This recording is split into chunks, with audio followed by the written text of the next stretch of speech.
mostrando pra vocês, eu vou estar escorrendo a água do polvilho da batata doce que eu fiz ontem. Vou estar escorrendo essa água aqui e vou estar mostrando pra vocês o polvilho. Essa água, ela fica escura mesmo. Vocês podem ver, ó, que agora, ó, já vai sair o polvilho. Essa água escura saiu. Aí deixa escorrer bem assim, ó.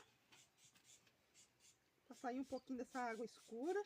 E eu vou estar mostrando pra vocês agora o polvilho. Como que ele fica. E agora eu vou tirando ele assim, ó. Vou colocando ele aqui, ó. Pra hora que o sol esquentar, eu vou estar colocando ele no sol. Não dá muito polvilho, tá, gente? Que isso aqui, igual eu falei, esse polvilho aqui é pra estar bebendo, tá?